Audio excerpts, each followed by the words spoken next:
बिस्मिल्लाहिर्रहमानिर्रहीम। आज इमरान खान साहब की 3 जमानत की दरखास्तों के ऊपर समाअत है। इनमें इमरान खान साहब का जो रोल है इन FIRs में वो 109 का है, यानी कि इमरान खान साहब के मशवरे पे इमा के ऊपर ये काम हुआ। तो इस तरह की जो FIRs हैं वो 100+ उनकी तादाद है। फॉर एग्जाम्पल, इमरान खान साहब ने अदलिया के हक में एहतजाज किया, पुरअमन एहतजाज किया, FIRs दर्ज हुई। रूल ऑफ लॉ, आइन की बालादस्ती के लिए पुरअमन एहतजाज किया, तो इसी तरह की FIRs दर्ज हुई, जिनमें इमरान खान साहब का रोल जो है वो 109 का है। दूसरे नंबर पर तोशाखाना, आपको पता है कि ये मुख्तलिफ केसेस इमरान खान साहब के खिलाफ एक ही नौइयत के चलाए गए हैं।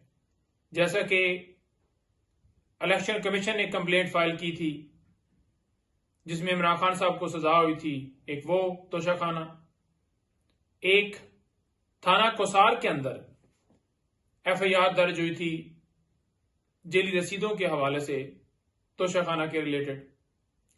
इसी तरह नैब के अंदर भी तोशाखाना केस चलाया जा रहा है। कानून ये कहता है कि अगर एक जुर्म होगा तो उसकी एक कार्रवाई होगी, ये नहीं होगा कि एक जुर्म होगा तो 3 मुख्तलिफ कार्रवाइयां चलाई जाएगी।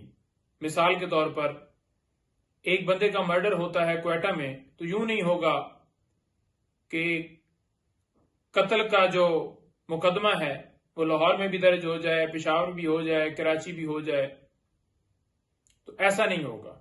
बल्कि जिस जगह के ऊपर वो कत्ल हुआ है उसका एक ही मुकदमा होगा, और क्वेटा अगर हुआ है तो क्वेटा ही दर्ज होगा, बाकी जगहों के ऊपर नहीं होगा। लेकिन यहां पर 3 तोशाखाना केस चलाए जा रहे हैं एक ही नौइयत के। अच्छा, उसके साथ साथ आपको यह भी बताना चाहूंगा कि लास्ट हियरिंग के ऊपर इसमें डेट जो है वो फिक्स हो गई 13 तारीख।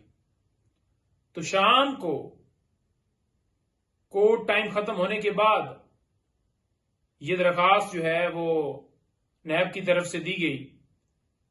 दरखास्त क्या थी कि इस केस की समाअत जल्दी फिक्स की जाए, अर्ली हियरिंग की दरखास्त थी। तो हमें इतला मिली कि जनाब 11 बजे आप अडयाला जेल पहुंच जाएं। हम हैरान थे कि इतनी क्या जल्दी आ गई है। नवाज शरीफ के लिए नैब दूसरी तरफ पलकें बिछाकर बैठा है, और जब वो पेश होते हैं और कहते हैं कि ना इनकी गिरफ्तारी मतलूब है, इनको बिल्कुल छोड़ दिया जाए, इनका कोई कसूर ही नहीं है, और एक तरफ बोगस झूठे केसेस जो आपने देखा कि हुकूमत जो ही खत्म होती गई तो ये सिलसिला जारी हुआ और 200 तक इनकी तादाद जो है गई है। तो नैब ने भी कसर नहीं छोड़ी। आज बीबी साहिबा को भी बुलाया गया है, और उस केस के अंदर, तोशाखाना के अंदर जो मैं बता रहा था, वो फिर क्योंकि अर्ली हियरिंग आई थी तो आज के लिए वो केस फिक्स किया गया है, यानी कि सोमवार के लिए। बीबी साहिबा को भी नैब ने बुलाया हुआ है, तो वहां पर वो भी जाएंगी। और आपको ये बता दूं कि तमाम सवालात के वो भी जवाबात दे चुकी हैं। कोई ऐसा सवाल नहीं, कोई ऐसा डॉक्यूमेंट नहीं जो कि उनसे मांगा गया हो जो उन्होंने ना दिया हो। बिला वजह एक ही तरह के सवालात के लिए बार बार बुलाया जाता है। अब कोई फाइनल कॉल अप नोटिस भिजवाया गया है तो वो जाएंगी। और इसके साथ साथ आज इस्लामाबाद हाई कोर्ट में ऑडियो लीक केस वो भी समाअत के लिए फिक्स है, जिसमें हमने ये इस्तदा की है कि ये सिलसिला बंद हो। कौन ऑडियो रिकॉर्ड करता है, किस लॉ के तहत वो रिकॉर्ड करता है, कैसे वो फिर आगे उसे ब्लैकमेल हरासा करने के लिए उस शख्स को फिर वो आगे जो है वो नशर की जाती है। लोगों की आपस में कन्वर्सेशन होती है, पर्सनल टॉक होती है, तो प्राइवेसी कोई कैसे उसके ऊपर हमला कर सकता है और उसको कैसे फिर इस्तेमाल कर सकता है अपने सियासी मकासद के लिए, किसी के खिलाफ किसी को हरासा करने के लिए।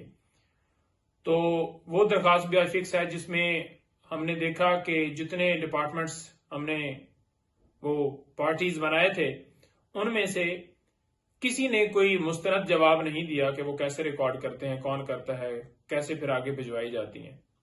तो आज वो फिक्स है। उसके अलावा तोशाखाना केस, जिसमें हमने ऑर्डर को सस्पेंड करने के हवाले से दरखास्त दी हुई थी, वो भी आज फिक्स है।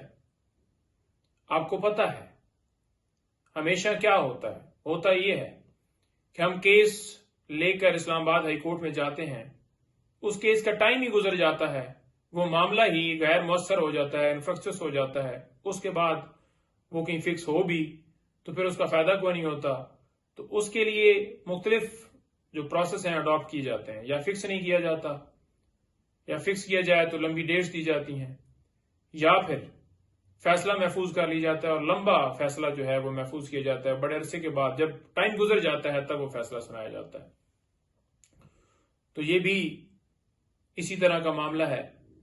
हालांकि इस्लामाबाद हाई कोर्ट, जब इस्लामाबाद हाई कोर्ट ने खान साहब की सजा सस्पेंड की थी तो ऑर्डर भी साथ सस्पेंड कर देते, तो जो डिस्क्वालिफिकेशन वाला मामला है जो इमरान खान साहब की नायली इलेक्शन कमीशन ने गैर कानूनी नोटिफिकेशन के जरिए की थी, वो कभी नायली ना होती। तो अब क्योंकि इस्लामाबाद हाई कोर्ट में ये मामला ज़ेर इल्तवा है तो वहां पर लटका ही जाता है, तो वो भी आज फिक्स है। और हम ये इस्तदा करते हैं कि मेहरबानी फरमा दी जाए, इस कौम के ऊपर मेहरबानी फरमा दी जाए, इस कौम के लीडर को एक सोची समझी प्लान साजिश के तहत इलेक्शन से बाहर करने की जो एक प्लानिंग है उसको ना इम्प्लीमेंट किया जाए, उसको नाकाम बनाया जाए। Thank you ji.